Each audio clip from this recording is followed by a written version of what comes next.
Assalamualaikum warahmatullahi wabarakatuh. Bismillahirrahmanirrahim. Alhamdulillahilladzi atana bil wahidiyati bi fadlillah. Walhamdulillah salatu wassalamu alaika wal ali ya khairal anam. Rabbun karim anta bi khulqin azim fasfa'lana indal karim. Ya ayyuhal rawsu salamullah alaika rabbini bi'idhnillah wandur ilayya sayyidi binadro musilatil khadratil aliyah amma batu. Kepada Bapak Sohibul Bait Tuan Haji Sayyid bin Jabmukam selaku Sohibul Bait yang ada di Pelang Selangor saat ini, kami dengan Malang Hikmah ada di rumah beliau yang saya muliakan ini. Ya, pada kesempatan ini alhamdulillah kami bisa silaturahmi yang mulai di malam kita ke rumah Malang Hikmah yang ada di mana itu? Di Bangsa Maju di Kuala Lumpur. Ketemu sekarang kita bisa di hadapan beliau membahas masalah ilmu. Dan memang ilmu ini harus diterapkan, terutama yang berhubungan dengan pengabdian kita kepada Allah Subhanahu wa Ta'ala. Yang mana didawukan wa ma khalaqtul jinna wal insa illa liya'budun. Shadaqallahul adzim. Bahwa kita diciptakan oleh Allah ini adalah untuk mengabdi kepada. Jadi kuciptakan jin dan manusia hanya semata-mata mengabdi kepadaku, kata Allah dalam surat Al-Riyad 55. Nah, mengabdi kepada Allah itu ya maaf, ini tidak mudah, maksudnya hadirin, tidak mudah. Kita disuruh ibadah, ya akhirnya kita melaksanakan ibadah ritual. Kita gambarkan misalkan kita sholat, ini nanti besok ada gerbongnya sholat saya gambarkan seperti ini. Nah, ini ya. Ini gerbong khusus sholat. Terus gerbong puasa ini London sini. Terus ada gerbong wirid dan lain-lain, ibadah membaca Al-Quran di sini. Semua itu gerbong-gerbong yang harus kita mengabdi kepada. Sholat, ibadah apapun, termasuk apapun, ini adalah nanti ketemu di akhirat. Gitu ya kan, besok nanti kan kita menuai hasilnya. Tapi syaratnya amal-amal ini harus ada lokomotifnya. Kalau kita gambarkan, misalkan lokomotif ya, harus ada lokomotif. Amal apapun kalau tidak ada lokomotifnya tidak akan sampai kepada Allah. Lah lokomotifnya inilah yang disebut lillah, atau amal yang disebut ikhlas. Lillah. Jadi amal apapun ibarat gerbong yang saya gambarkan ini, kalau tidak ada lokomotif lillah tidak akan sampai kepada Allah. Gitu ya. Kita akan janji kepada Tuhan, pada Allah setiap sholat, inna sholati, sholat kita jadi gerbong. Wa nusuki ibadah apapun ini gerbong. Wa mahyaya wa mamati, ini harus ada lokomotifnya lillah, itu baru sampai. Ya, kalau kita tidak ngerti lillah ya tidak ibadah. Oleh karena itu dalam surat Al-Bayyinah, wa ma umiru, ini untuk gerbong, wa ma umiru illa liya'budullaha mukhlishina lahuddin. Semua ibadah kita ini diperintah hanya ada gerbong satu nih, melaksanakan perintah Allah dengan murni lillah atau ikhlas. Jadi di sini nilainya harus wajib untuk diketahui dan diterapkan sebagai hamba, yang mana kita ini sebagai hamba Allah harus kembali kepadanya. Ya, jadi amal ini harus meniru tuntunan Rasulullah. Ini namanya ahli sunnah, mengikuti jejaknya sahabat. Tapi kalau ahli sunnah kita mengikuti jejaknya Rasul, tapi kok tidak ada gerbong lillah, tidak akan sampai. Karena kita sudah janji lillah, hanya untuk Allah lillah. Lillah itu tidak mudah. Logika Apa mungkin kita amal lillah hanya Allah, untuk Allah, kalau kita belum kenal kepada Allah Sang Pencipta? Ini harus kenal dulu. Jadi walaupun lillah tidak mudah. Saya ikhlas, malah tidak ikhlas. Semuanya untuk Allah, lillah. Jadi Masirul dan Bapak pada tim Alam Hikmah, lillah itu penting. Dan ini sumbernya diterima atau tidak tergantung kepada pengetelapan lillah. Sedangkan lillah sebagai lokomotifnya amal, ini tidaklah mudah. Apa mungkin kita bisa amal ikhlas kepadanya Allah? Kita belum kenal. Jangankan ikhlas lillah, yakin percaya saja kita belum tentu. Kita bagaimana bisa yakin kalau belum kenal dengan yang diyakini? Oleh karena itulah membahas lokomotifnya amal. Jadi nanti bisa sambil tanya jawab. Membahas lokomotifnya amal ini tidak mudah. Karena ini harus kenal kepada Sang Pencipta, di mana ibadah-ibadah kita ini nanti hanya diperuntukkan kepadanya. Lalu bagaimana kita persembahkan kepadanya kalau kita tidak mengenal dengan Allah Sang Pencipta, yang mana sebagai lillah pengetelapan itu tadi lokomotifnya amal, sampai atau tidak tergantung dari pengetelapan. Kira-kira kalau menurut Diyuti hanya kenal lillah saja apa sampai apa tidak? Tidak sampai. Ini gimana? Hanya kenal saja. Seperti kita kenal duit, tidak mungkin bisa dijual atau dibelikan untuk apa. Hanya kenal saja. Orang kenal uang tidak mungkin bisa dibelikan. Orang kenal lillah tidak sampai. Hanya kenal saja. Hanya ngerti istilahnya. Hanya ngerti lillah. Maka ini harus diterapkan. Harus diupayakan bagaimana mendapatkan lillah di dalam kehidupan. Nah, coba mungkin ada yang bertanya. Gimana ada ide-ide? Terus cara mengenalnya gerbong ini seperti apa? Kalau gerbong sudah amal kita ya. Apa lokomotif ini ya? Iya. Gimana ada? Kita kan butuh yang kenal. Untuk bisa mengetapkan lillah ini syarat utamanya harus kenal dulu dengan Sang Pencipta Allah itu sendiri. Allah Sang Pencipta. Sebab logika gimana kita akan mempersembahkan amal-amal kita kepadanya Allah kalau kita belum kenal. Maka hukum pertama kali untuk mendapatkan lokomotif yang akan sampai ke akhirat, sampai kepadanya, ini harus dengan ditempuh mengenal, mencari metode, mencari alat untuk mengenal diri atau untuk mengenal kepada Sang Pencipta. Inilah dalam ilmu tasawuf ataupun ilmu agama disebut ma'rifat. Orangnya usul sampai. Maka dikatakan ma'rifat itu wajib. Karena wajibnya bagaimana gerbong ini bisa sampai kepadanya kalau kita belum kenal kepada Sang Pencipta Allah Subhanahu wa Ta'ala. Maka jadi wajib.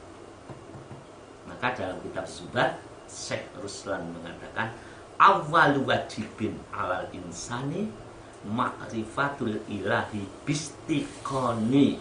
Jadi awal yang diwajibkan bagi manusia ini adalah kenal dulu kepada Allah, kenal dulu kepada Tuhan Sang Pencipta dengan seyakin-yakinnya. Kenal dulu baru amal ini akan sampai pada tujuan, karena pas tidak salah alamat. Karena hakikat iman bukan pengertian dan bukan lamunan, tapi hakikatnya iman adalah mawaqara fi qalbi, atau disebut tasdikul qalbi, ada di hati. Pernyataan hati. Pernyataan hati. Maka orang mengenal Allah itu ada bermacam-macam. Kalau orang awam seperti kita, seperti saya, mengenal dengan syahadat. Dengan kitab kita mengenal Allah. Tapi orang-orang tertentu mengenal Allah dengan hati, dengan hatinya. Kan hatinya bersih. Hatinya dibersihkan dengan sungguh-sungguhnya, sehingga dia itu diperkenankan oleh Allah untuk mengenal dirinya. Baru orang itu bisa mengenal lokomotif ini. Nah, orang tidak mengenal lokomotif ketika dia beramal, seakan-akan dia bisa berangkat langsung pada Tuhan. Ketika dia berpuasa, beribadah, innas sholati wa nusuki wa mahyaya wa mamati, ketika sholat, ibadah apapun, hidup matinya, dia tuh merasa datang dari sendirinya. Sehingga dia tidak mengenal bahwa ini adalah diciptakan. Maka dia tuh berhenti di sini terus menerus. Artinya dia merasa, tidak akan sampai orang merasa bahwa itu datang dari dirinya. Karena yang nanti akan sampai adalah ketika dia tuh mukhlisin, murni, bersih, diserahkan kembali kepada Allah. Maka dia akan sampai. Maka ini butuh lokomotif di dalam hidup kita. Maka manusia itu akan sampai pada Tuhannya bila dia itu mengenal lokomotifnya, hidup. Bahwa lokomotif kehidupan dunia seisinya adalah Sang Pencipta. Jadi kalau ditanya tadi bagaimana, harus cari metode. Harus cari bagaimana kami bisa mengenal kepada Allah. Ayo coba terus gimana ya, mungkin ada yang tanya. Jadi harus kenal dulu. Kemudian lanjut tanya, metodenya gimana? Metodenya harus tahu bahwa kita ini ciptaan. Apapun ciptaan ini la haula wala quwata, tidak punya kemampuan, tidak punya kekuatan apapun. Illa bila kecuali lokomotif ini yang memiliki kemampuan. Maka ini harus, kalau saya menyebut nol kan harus punya kesadaran bahwa dirinya itu nol, tidak memiliki kemampuan. Maaf, kita ini harus memulai kesadaran ungkapan hati bahwa saya ini tidak punya kemampuan, walaupun akhirnya mampu. Walaupun akhirnya seperti Tuhan, saya punya rumah, punya mobil, sebagai pegawai negeri, pegawai kerajaan, saya pun juga demikian, di IUT pun sebaliknya. Walaupun itu dia, tapi hati harus punya kesadaran bahwa itu nol, tidak memiliki, bukan milik kita. Coba bayangkan kalau ini tidak punya perasaan bahwa itu milik, di aku, merasa aku. Manusia akan menjadi jahat. Dia merasa tersaingi nanti. Akhirnya timbul iri, atau timbul apa? Penyakit apa? Iri hati, apa lagi? Anani, perasaan aku tadi terus. Takabur, hasud, memandang orang lain, ya sebawanya. Dan ini bahaya kalau tidak jebol penyakit ini. Satu, ini saya ambil ya. Ketika manusia tidak menyadari ungkapan dirinya itu tidak memiliki perasaan apa-apa, tidak ada kesadaran bahwa dirinya nol, yang adanya Allah. Hati loh ya, hati ini sekali lagi. Manusia itu akan kotor jiwanya. Pada Nunsewu, dalam surat As-Syu'ara itu didawuhkan, ketika kita nanti akan pulang, Tuhan. Ini nanti kita pulang ya. Yang pulang itu berarti roh kembali ke Allah, jasad kembali ke tanah ya. Iya. Yauma la yanfa'u malu wala banun. Di hari manusia itu lepas roh ya. Di hari itu tidak ada manfaat apa yang kita usahakan, termasuk malun dunia kita. Dunia kita, deposito kita, semuanya layang fa'. Pangkat kita, kalau kita dipanggil orang sebagai orang terhormat, itu tidak akan ada. Tidak akan manfaat. Dan anak-anak kita, semuanya tidak manfaat. Dikatakan di situ, illa man atallaha bi qalbin salim, kecuali orang yang menghadap, sowan kepada Allah, datang menghadap. Jadi ketika nyawa ditarik, lepas, itu harus menghadap. Posisinya roh harus posisi salim, selamat. Selamat di sini tidak ada pengakuan walaupun sedar roh. Saya alim, harus dibuang. Saya mampu, harus dibuang. Saya ini sudah baik, buang, bukan milikmu. Qalbin salim, hati yang selamat, kalau saya sebut hati yang bebas dari penyakit aku. Hati yang memiliki kesadaran bahwa dirinya nol, tidak ada apa-apa. Hati loh ya. Kita kembali. Satu, bebas dari pengakuan. Itu termasuk qalbin salim. Dua, bebas dari menjagakan selain Gusti Allah. Saya menjagakan haji saya. Saya amal saya banyak, tidak boleh menjagakan, karena waktu itu kita harus kembali kepada Allah. Yang kedua, qalbin salim adalah hati, jiwa yang bebas dari penyakit. Ketika hidup di dunia bebas dari penyakit, merasa benar. Dan kita berapa kali merasa lebih baik, lebih berilmu. Itu termasuk qalbin salim, harus diupayakan. Terus qalbin salim adalah bebas dari penyakit dzon. Apa dzon itu? Sangka ya. Lebih-lebih suudzon. Jangan di dunia ini harus dibersihkan suudzon. Menyangka orang itu, menyangka, buang jauh-jauh. Semua milik Tuhan, kita bersihkan di dunia ini. Jangan kalau sudah mati ingin bersih, ya enggak bisa. Ya saat ini sudah start. Suudzon. Wala tajassasu, itu di Al-Quran. Wala tajassasu, jangan sekali-kali kau cari kesalahan orang lain. Nah, kita akan mencari kesalahan orang lain ya, sampai kita menggunjing, ngerasani ngalor ngidul, orang lain dibawa ke sana. Jangan. Kalau ingin mati dengan selamat sampai pada tujuan, jauhi penyakit itu. Nah, kita kan sering nyangka orang aja, apalagi mencari kesalahan orang lain dibawa ke sana kemari. Wala yaltab ba'dukum ba'du, dan jangan menggunjing di antara kita dengan kita. Menggunjing itu kan bahasa Malaysianya apa? Ngerasani jangan. Lu ini untuk mencapai kebersihan hati, menemukan Sang Pencipta, bersihkan dulu. Satu, harus memiliki kesadaran bahwa dirinya tidak memiliki kemampuan, tidak memiliki kekuatan, illa billah, semua milik Allah. Berarti kesadaran nol di hati kita. Ungkapan bahwa diri kita tidak punya kemampuan. Hati loh ya, ungkapan loh ya, kesadaran jiwa loh ya. Nomor dua, buang penyakit-penyakit hati. Karena orang kalau sudah kena penyakit aku, anak, dia menjadi jahat.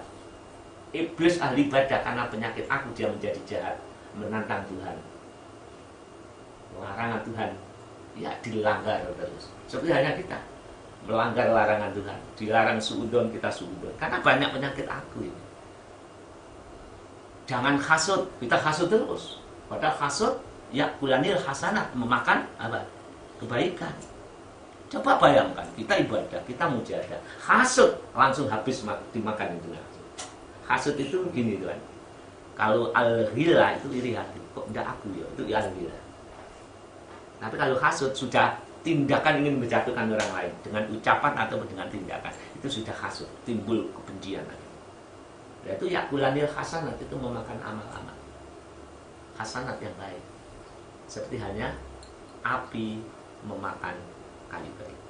Jadi harus bersih dari penyakit, harus tauhidnya murni. Istilahnya jangan ada ungkapan atau perasaan kita mampu, kita kuat. Kesadaran merasa dirinya tidak mampu, tidak ada kemampuan, tidak ada kekuatan. Istilah yang paling mudah, kesadaran bahwa dirinya nol. Yang ada, yang mampu, yang kuat Allah. Itu di hati. Kesadaran jiwa, kesadaran roh. Terus bersihkan hati dengan qalbin salim tadi, dengan perasaan jangan menjagakan selain Allah, karena yang kita pandang Allah itu hati. Kalau lahir boleh, Tuhan sebagai pegawai negeri, waktu gajian menjagakan pemerintah boleh, tapi hati sadari bahwa itu milik Tuhan Allah.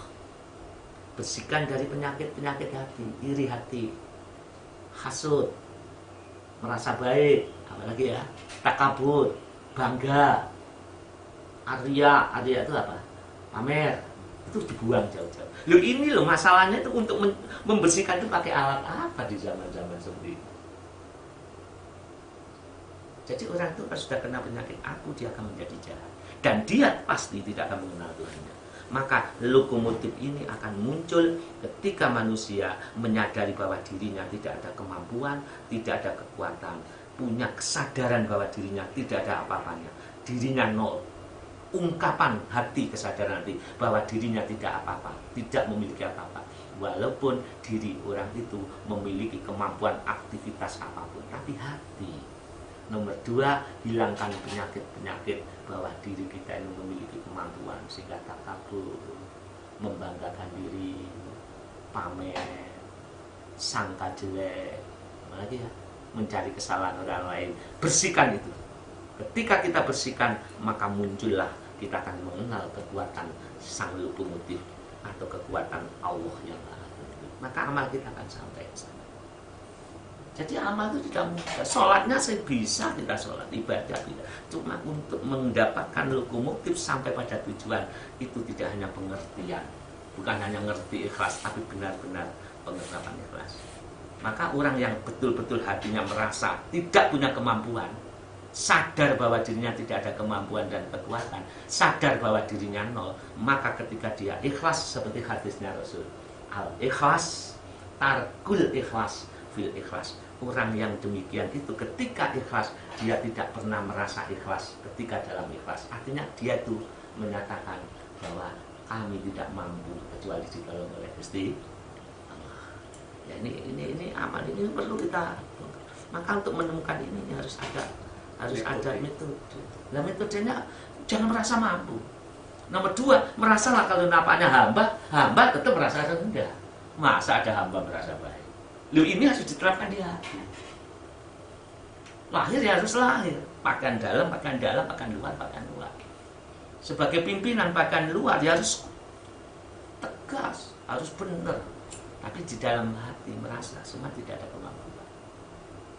Jadi metodenya selain panjenengan harus melakukan metode cari alat, termasuk yang kita baca tadi, yaitu dalam sholawat wahidiyah, Allahumma ya wahidi ya ahad ya wajid ya jawad dan lain-lainnya tadi, itu harus hati ditanamkan satu perasaan tidak ada kemampuan, kesadaran bahwa saya tidak ada apa-apa, kesadaran bahwa saya ini makhluk ciptaan, jadi tidak ada apa-apa. Kedua, berilah hati ini dengan perasaan rendah. Saya rendah, saya ini rendah serendah-rendahnya. Dan ini harus dilatih. Ketika merasa rendah, akan terjaput perasaan merasa baik, perasaan sombong, perasaan mencari kesalahan orang lain, karena timbul perasaan rendah. Setelah itu, kita menemukan metode ini dengan rasa di hati, amalannya dikaji. Karena untuk mencapai yang saya sebut di atas butuh hidayahnya Gusti. Sedangkan hidayah kuncinya. Ya. Iya, al-mujahadatu miftahul hidayah. Mujahadah bersungguh-sungguh kepada Allah, memerangi hawa nafsunya, itu merupakan kunci hidayah. Bahkan Allah mengatakan walladzina jahadu fina, dan orang-orang yang bersungguh-sungguh menuju jalan kami. Ya seperti tadi mujahadah. Kalau pengamal wahidiyah, mujahadah lembaran lakukan, mujahadah 717, perbanyak waktu kita untuk melakukan pendekatan diri kepada Allah dengan dijiwai yang saya katakan tadi, merasa tidak mampu, merasa doli, merasa rendah. Ini bila sungguh-sungguh, Allah pasti akan menunjukkan jalan menuju kepadanya. Inilah yang disebut untuk menemukan menemukan lokomotif ketika kita akan beramal.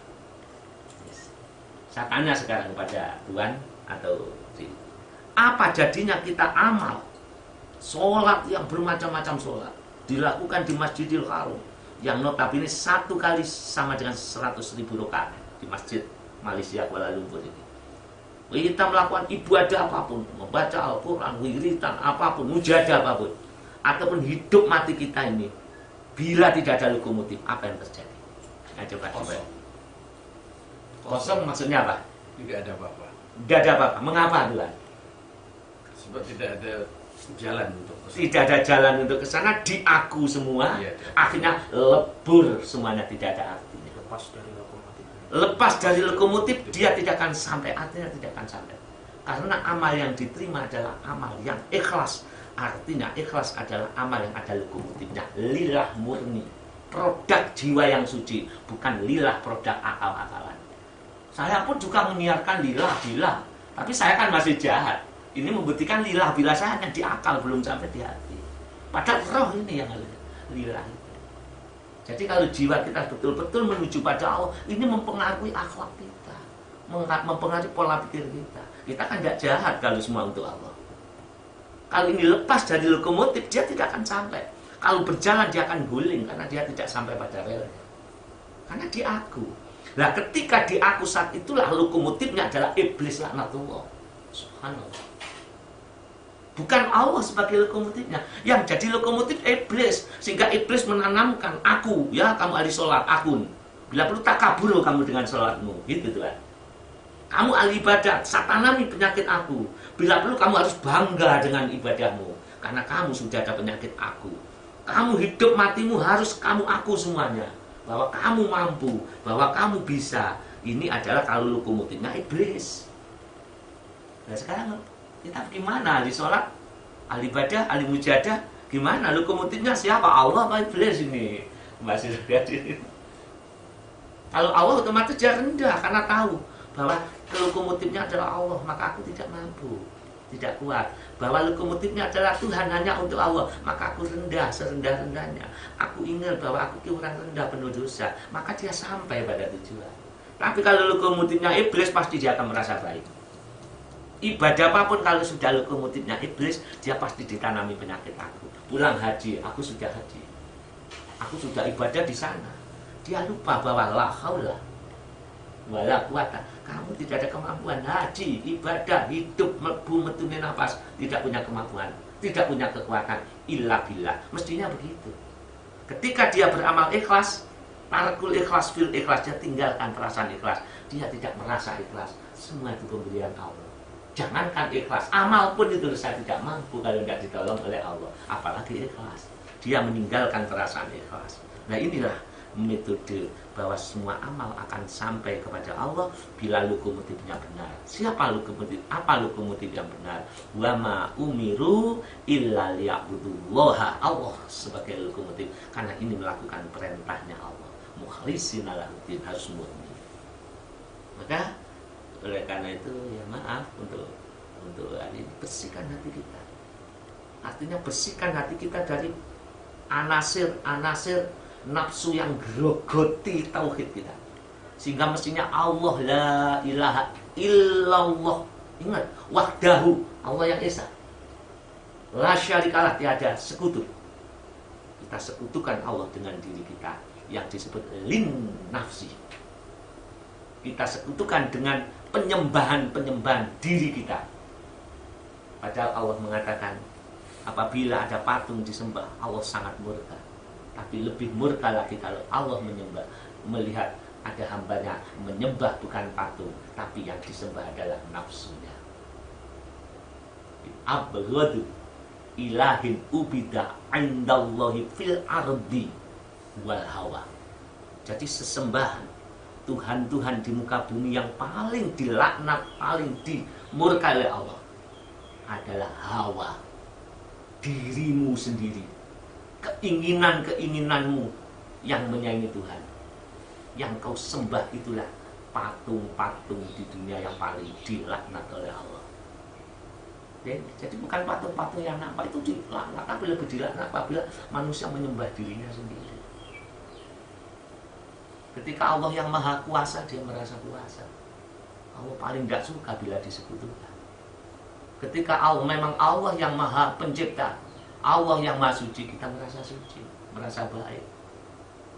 Dan inilah yang memang yang akan lebih dimurkai oleh Allah. Bila ada seseorang, diri kita ya masih menyembah nafsu kita, huwal hawa, yaitu sesembahan yang paling dibenci adalah huwal hawa, yaitu hawa atau nafsu kita. Hawa adalah keinginan-keinginan yang ada di dalam diri kita, yang jauh daripada tuntunan Allah Subhanahu wa ta'ala. Ya, coba mungkin untuk mencapai perasaan rendah dan hanya mengandalkan Allah itu seperti apa? Ya, terima kasih. Ini memang kesulitan kita tuh mencari ilmu, itu ilmunya, tapi sulit untuk mencarinya. Ya alhamdulillah kalau metode-metode dulu tuh dengan cara harus ada guru, tanpa guru tidak bisa. Yang sering tadi dikatakan dalam surat An-Nahl 43, mungkin Tuhan ingat, fas'alu ahla dzikri, kan gitu ya. Bertanyalah kamu pada ahli dzikir. In kuntum la ta'lamun, jika kamu tidak mengenal, tidak mengetahui. Makanya harus ada guru pembimbing yang memang spesialis. Yang ulama-ulama itu disebut ulama ahlul kaswi, yang mursyid kamil mukamil, yang menduduki makom wali yang mursyida. Itulah ya. Yang mana kita akan minta bimbingan hati kita supaya begitu. Kalau tanpa menemukan itu ya sulit. Maka agama itu jangan, lu kok sulit? Tidak, karena memang ada dua. Rana lahiriah disebut syariat, rana rohani disebut hakikat atau makrifat itu sendiri. Lah kita kan tidak pernah berjalan mencari guru yang rana rohani, pada rohani ini yang akan pulang. Kok malah tidak pernah diilmoni, kan aneh ini. Nah sekarang kita ini rana jasmani di dalam ibadah, amal ini supaya ini, haji mabrur surga, hanya itu saja. Lah ranah rohani menghadap pada Allah, pada roh itu ada, mengapa kita tidak mencari? Maka kalau ada teman saya sekata-kata mengapa mencari ilmu itu kan ilmu tinggi, benar, tapi roh ini butuh ilmu karena kan pulang ini. Kita kan kepulang tapi tidak pernah ilmu, tidak tahu ilmunya. Sadar tidak sadar kita akan lepas antara jiwa dan roh. Ketika roh pulang ini harus ada ilmunya. Nah ilmu untuk mengenal Allah ini harus makrifat dulu. Dan harus ada ulama ahlul kasfi, ulama arifin. Nah, kita kenal ada kan enggak? Kalau tidak kenal selamanya kita ini tidak pernah jagakan Allah. Karena tidak kenal Tuhan. Yang dijaga mesti ini. Ahli sholat, innas sholati yang jaga ada sholat. Seakan-akan besok kalau saya mati, sholat saya menolong saya. Wanusuki ibadah-ibadah lain, orang ahli ibadahnya nanti menjagakan ibadahnya. Karena tidak ada yang nuntun bahwa semua ini bukan kemampuanmu. Ketika kamu sholat, ibadah, hidup mati itu bukan milikmu, itu pemberian. Kita tidak kenal itu. Maka kita ini menjagakan ini. Inna sholati, maka orang ahli sholat mesti menjagakan sholat. Wanusuki, orang ahli ibadah, puasa, ahli wirid, ahli dzikir, mesti menjagakan ini. Wa mahyaya wa mamati, hidup dan matinya dan mesti jagakan itu. Maka harus bertanya pada guru, mencari guru. In kuntum la ta'lamun, ketika kamu tidak mengerti jalan menuju Tuhanmu. Kita akan tersesat di sini.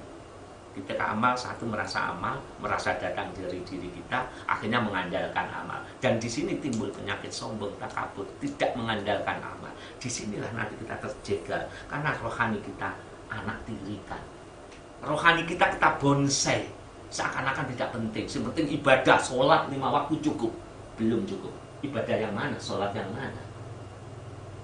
Itu kan ada tuh di tengah-tengah masa. Yang penting sholat 5 waktu jamaah sudah cukup. Ya silakan. Tapi roh harus diilmui. Maka untuk mencapai itu harus ada guru. Dan guru ini nuntun supaya roh kita hidup. Walaupun punya guru, kalau tidak diikuti ya tidak bisa. Nah, untuk mencari guru di akhir zaman, bila sudah tidak punya, sulit untuk mencari, maka dikatakan sholawat itu sebagai gurunya. Karena ada dawuh innas sholatah, gimana itu ya? Itu adalah tunawwirul qulub. Dengan sholawat itu, bila ada metode dengan penuh dengan merasa dosa, merasa kecil, merasa rendah, itu bisa memadamkan hati. Ketika hati padam, hati itu tembus.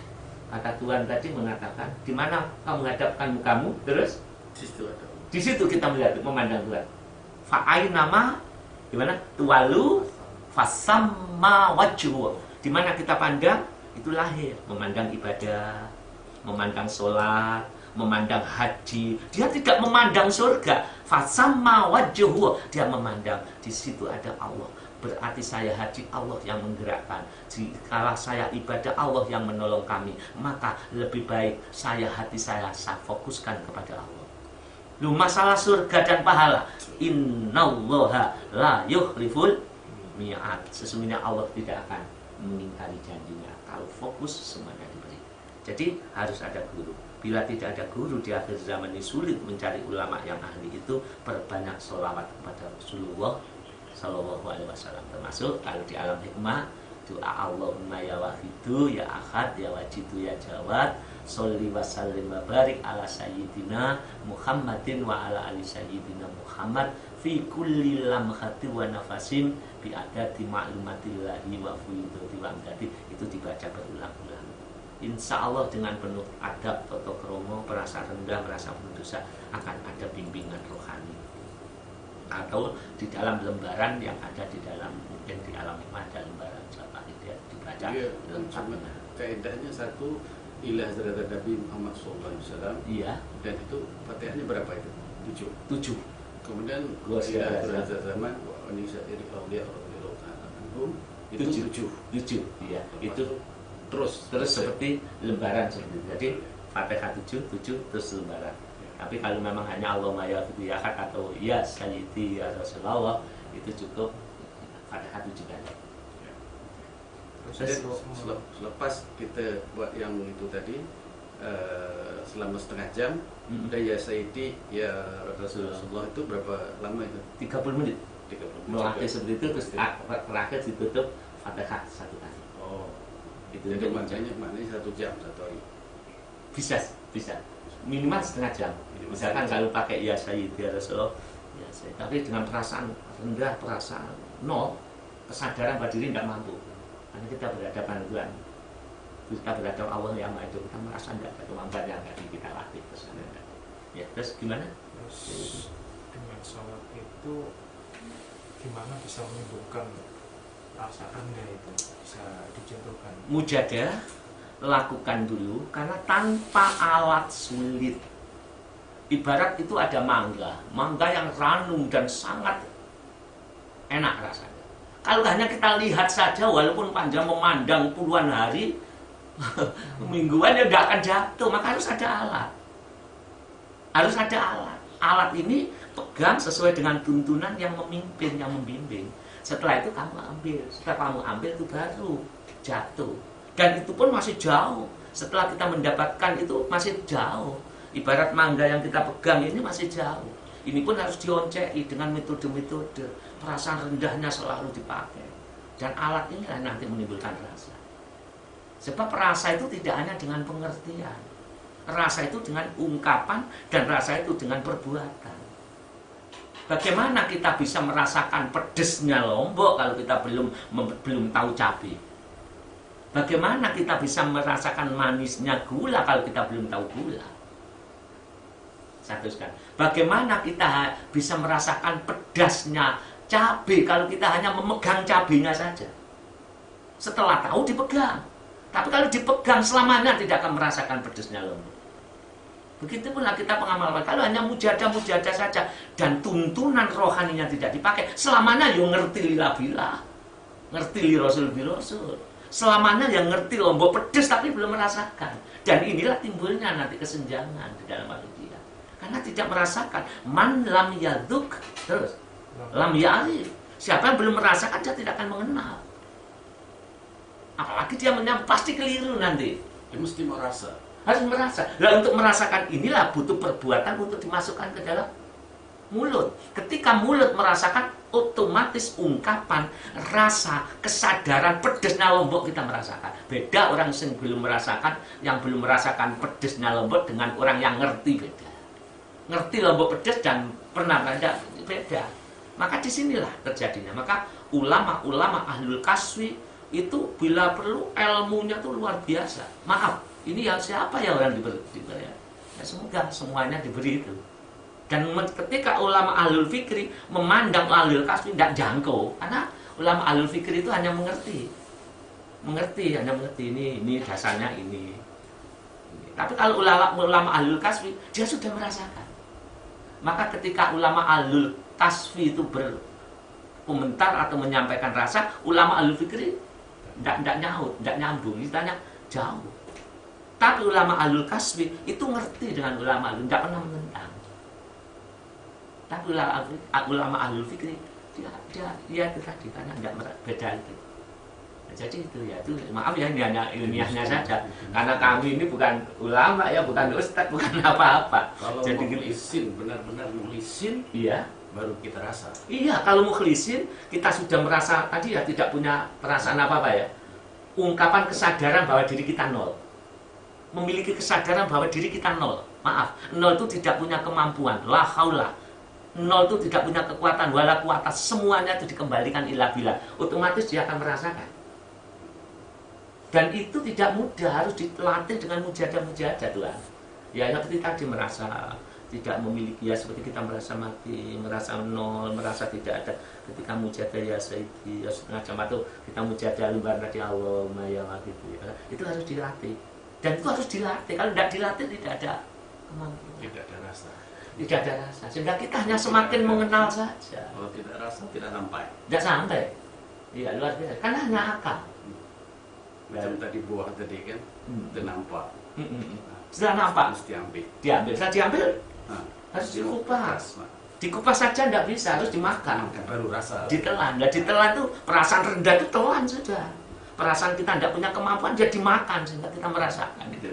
dimakan sini harus dimasukkan. Berarti seyogianya ketika membaca sholawat Allahumma ya waqitiyat atau ya sayyidi rasul itu diikuti dengan perasaan. Dengan perasaan itu rendah serendah-rendahnya, merasa nggak ada kemampuan.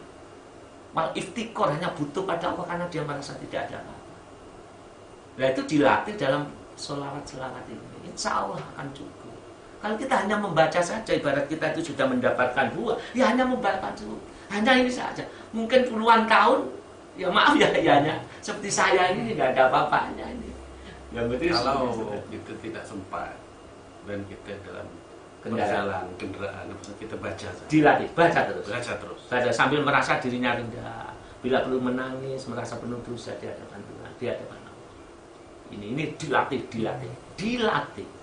dilatih sambil duduk, munajat walaupun itu hanya ya sayyidi ya rasul atau Allahumma ya waqiti ya akhad. Ya jadi disertai perasaan rendah. Harus disertai, harus dirasakan.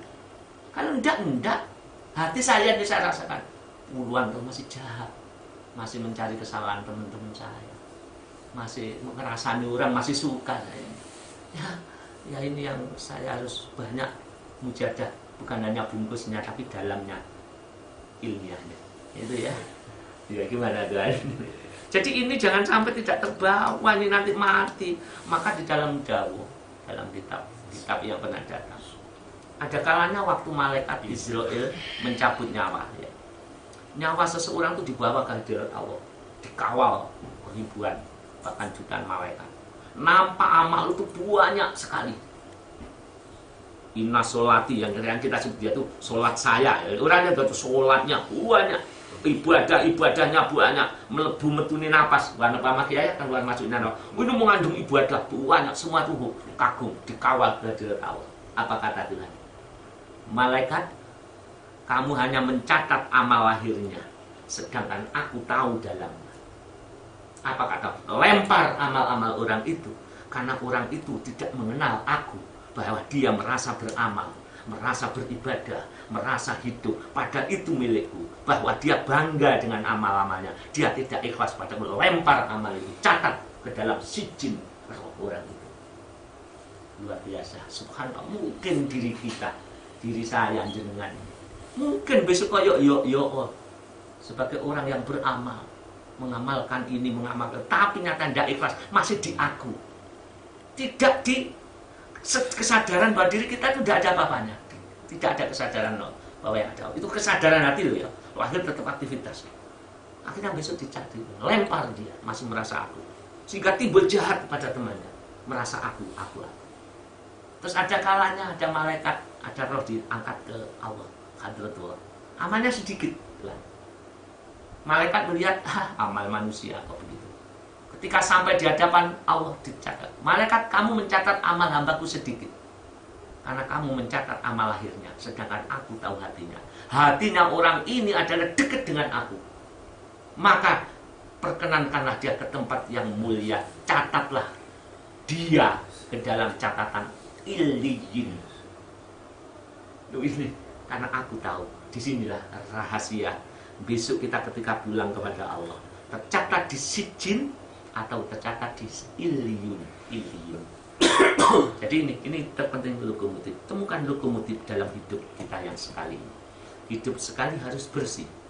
Kita akan pulang, jangan sesat di jalan. Kalau tidak ingin sesat, lokomotifnya harus Allah. Lillah dengan kekuatan billah, power billah. Apa? Bisa dipahami ya? Ini wajib ini. Sebab kita bisa bilang ikhlas, tapi merasa ikhlas. Enggak, di aku, bahaya ini. Karena Allah tidak mau disekutukan. Maka ketika saya merasa ikhlas, maka lepas kita dari lokomotif Allah. Diganti oleh lokomotifnya iblis. Ya terus, aku terus. Katakan kamu ikhlas, kamu sudah ridho, kamu sudah sabar, kamu sudah dihamba, kamu jadi wali. Ini iblis ini. Masa hamba merasa baik? Masa hamba merasa baik? Tenggelamkan dengan rendah, serendah-rendahnya, dan pengetelapan kesadaran nol di hati, tidak ada kemampuan. Ya, gimana? Mungkin ada yang tanya. Itu seyogianya dilatih terus ya pada saat. Ya dilatih. Bila perlu dalam sholat pun langsung perasaan rendah. Allah, ini ingat, turunkan di hati. Allah, rendah. Jangan merasa baik. Di nol. Iya. dinolkan, setelah dinolkan, ungkapan kesadaran bahwa diri kita tidak ada kemampuan, hanya Allah. Allah itu merasa rendah, itu dilatih. Walaupun mujadah, misalkan ya, Allah langsung turun, Allah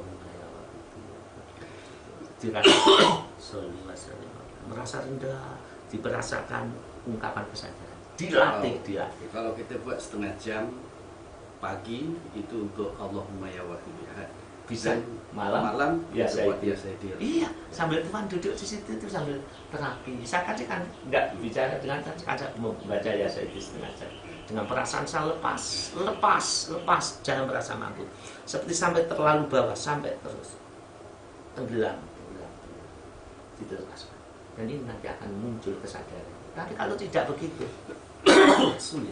sulit sekali. Jadi ya, makanya semua pekerjaan kita mesti hilang, harus hilang, karena kita miliknya Allah. Makanya kita buat pun semua tidak kita mampu. Bagus ini kita sampai ada rasa. Kalau enggak begitu, bohong. Aduh, banyak nggak sih Pak? Gitu ya. Iya. Dan makanya ini harus disampaikan. Maka Tuhan untuk menyampaikan dengan metode lembaran atau ya saya yang pada itu sudah metode pengajian. Insya Allah nanti akan kurangkan itu seperti itu. Ya, gimana mungkin? Ingat ya, kita ini hidup ini terbatas loh ya. Kita hidup ini terbatas. Ingat fenomena waktu. Waktu yang kita lakukan sekarang berjalan ganti waktu yang baru. Dan waktu yang kita lakukan itu akan minta pertanggungan jawab kepada Allah. Si fulan saya beri waktu. Jangan kira waktu ini, jam ini berganti ini sudah berjalan terus, dan ini akan benar-benar dimintai pertanggungan jawab. Lu ironinya waktu yang berjalan ini kita pakai untuk jahat, karena akan tercatat ini. Karena waktu itu bagaikan pita recorder, pita apa itu? Tape. Berjalan terus sampai putus mati kita, dan apa yang berjalan itu direkam oleh pita itu. Nah, coba bagaimana kalau waktu berjalan kita ngerasani teman kita, waktu berjalan kita merasa baik, itu lahir itu yang direkam. Kalau Allah merekam batin. Jadi waktu itu sebenarnya tape recorder yang berjalan, Tuhan. Kalau hari ini Tuhan tidur, ya terekam tidur. Kalau tidurnya lillah, ya terangkat sebagai hamba. Apalagi kita ini waktu tape berjalan, kita maksiat. Allahu Akbar, subhanallah. Tidak akan hilang, tape ini akan diputar. Karena hidup itu diputar terus. Tape recorder kita itu berjalan. Detik demi detik, dan besok akan dibongkar. Waktu kita omongkan tidak ngerasani orang, menjatuhkan orang. Nah, bagaimana ini nanti bertanggung jawab kita pada Allah? Maka kita kembali, hati harus kita perbaiki, agar tape recorder yang berjalan yang sudah puluhan tahun ini yang penuh dengan dosa, kita akan disucikan, dibersihkan oleh Allah, sehingga semuanya itu yubaddilullahu sayyi'atim hasanatin.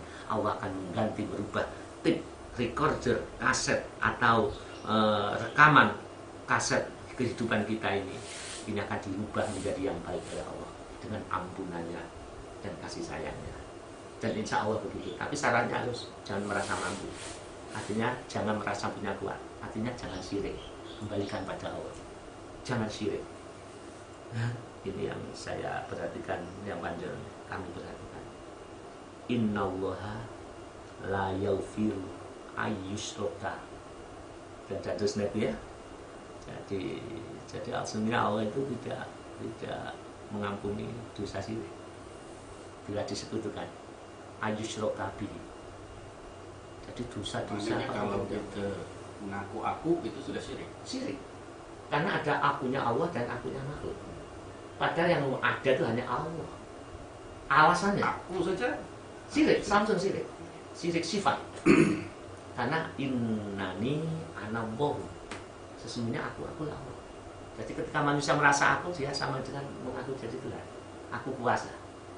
Padahal aku yang kuasa, kata Allah. Ya ini yang paling kubendu, yang paling kulaknati, paling kumurkani. Kalau kamu hamba merasa jadi Tuhan, karena merasa kuasa, merasa suci, merasa berilmu. Padahal itu di dalam sifat 20 ya, miliknya siapa? Allah. dan Asmaul Husna yang 99. Itu harus dipraktekkan dalam satu titik. Ya, semua milik Allah. Hamba ungkapan merasa tidak mampu, ungkapan kesadaran bahwa dirinya tidak ada kemampuan. Itu baru bisa mengetapkan.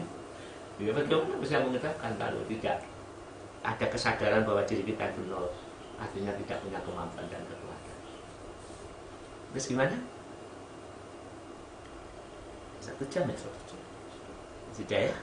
Ya untuk itu tolong kepada saya, keluarga saya, keluarga Tuan Suyud, Abah Haji Suyud, dan Mas Yudi, tolong sampaikan ilmu kesadaran kepada Allah dalam perjuangan agung milik mu'alif ya, jadi ya Romo Yai milik mu'alif sholawat video dengan sampaikan dengan kemampuan Anda melalui internet, melalui apapun, karena umat butuh lokomotif yang agung, butuh lokomotif sejati. Karena ketika lokomotif yang maha suci, yang agung, lokomotif yang maha pencipta ini kita sekutukan, maka tidak akan muncul yang muncul lokomotif iblis menguatkan, iya kamu lama, kamu pemerintahan, kamu orang baik, dikuatkan oleh lokomotif palsu yang mana iblis itu tadi. Tapi ketika kita merasa punya ungkapan nol, hati ini sadar bahwa tidak ada kemampuan, tidak ada kekuatan, nol, semua milik Allah. Hati loh ya, tetap ikhtiar ibadah, sholatnya, ibadah ini, maka ketika rendah dan itu merasa ungkapan itu, kesadaran itu ada, otomatis kita akan dipimpin oleh sang lokomotif sejati, karena semua miliknya dan akan kembali kepadanya. Semuanya ini innalillahi wa inna ilaihi raji'un, akan selamat sampai tujuan, karena dia akan dilindungi oleh Allah. La haula wala quwata illa billah. Wallahu khalaqakum wa ma ta'malun, dan Allah lah yang menciptakan kamu semuanya dan apa yang kamu lakukan. Jadi ini sang lokomotif, kesadaran inilah, dan inilah nanti akan menemukan kesadaran hidup kita akan menjadi tenang, karena wa huwa ma'akum aina ma kuntum, dan dia beserta kalian dimanapun, di dalam ibadah apapun, dimanapun berada, dia Allah bersama kamu. Fala tuzakku anfusakum huwa a'lamu biman ittaqo. Ingat, ketika kamu di sisi Tuhan, jangan kamu mensucikan dirimu, karena dialah yang maha mengetahui mana yang takwa. Hanya orang di sisi iblis lah yang mampu mensucikan dirinya. Tapi ketika di hadapan Allah tidak berkutik. Yang suci dan maha suci adalah sang pencipta, lokomotif sejati di dalam mengawal atau menciptakan kita dan amal-amal kita. Sudah ya? Ada yang ditanya sudah apa? Ya, semoga pertemuan pembahasan masalah ibadah lillah, walaupun sulit tapi harus dicari. Lillah wa ma khalaqtul jinna wal insa illa liya'budun. Aku tidaklah menciptakan kamu wahai manusia, ketika kamu ibadah apapun, kamu melakukan perbuatan, kecuali hanya mengabdi kepadaku, lokomotif yang murni. Wa ma umiru, aku tidaklah memerintahkan kamu illa liya'budullah, kecuali kamu kuperintah semuanya itu mengabdi kepada aku, lokomotif sejati yang mengawal. Illa liya'budullah mukhlishina lahud-din. Maaf hadirin, terutama rekan-rekan kami di alam hikmah, kalau saya memakai bahasa lokomotif sejati, jangan diambil atau dianggap itu hanya bahasa atau bahasa-bahasa yang sangat riskan. Kami hanya mengambil bahasa yang mudah. Jangan sampai hanya masalah bahasa diputar balik, iya, sehingga menjadi Tuhan disebut lokomotif. Jangan, itu hanya sekedar istilah ikhlas yang kami sampaikan. Ini harus ada lokomotifnya, sebab amal pun kalau tidak ikhlas mardudun, ditolak, berarti tidak sampai. Kata Tuhan Yesus tadi tidak sampai. Wa madrubun, dilemparkan, dibanting. Libaji syokhibi bagi orang yang beramal itu. Jadi kepada tim Alam Hikmah, terima kasih kepada rekan-rekan kami yang mendengar wawancara atau tayangan ini. Bahasa yang saya sampaikan ini hanya bahasa untuk memudahkan. Allah bukanlah zat seperti lokomotif yang saya sebut tadi. Artinya semuanya itu tergantung kepada dia. Sampai tidaknya tergantung pada dia. Kalau Allah menghendaki pasti akan sampai. Gandenglah lokomotif sejati. Apa mampu? Ya harus merasa rendah tadi. Karena semuanya di tangan Allah. Saya kira cukup sekian. Segala kekurangan, mohon maaf yang sebesar-besarnya. Salam saya kepada penggemar atau yang mendengarkan hal ini, semoga menjadi manfaat ya. Dan tolong mujadah perangi diri kita. Jangan merasa baik, jangan merasa bagus, merasalah rendah serendah-rendahnya. Bisyiddatid dzulli wal intisar, nampakkan dosa kita di hadapan Allah. Wal iftiqar, pandangan hanya satu pada Allah. Ungkapan kesadaran diri kita nol, tidak punya kemampuan. Tanam, latih seiring dengan wirid yang panjenengan baca. Saya akhiri, wabillahi taufiq wal hidayah. Wassalamualaikum warahmatullahi wabarakatuh.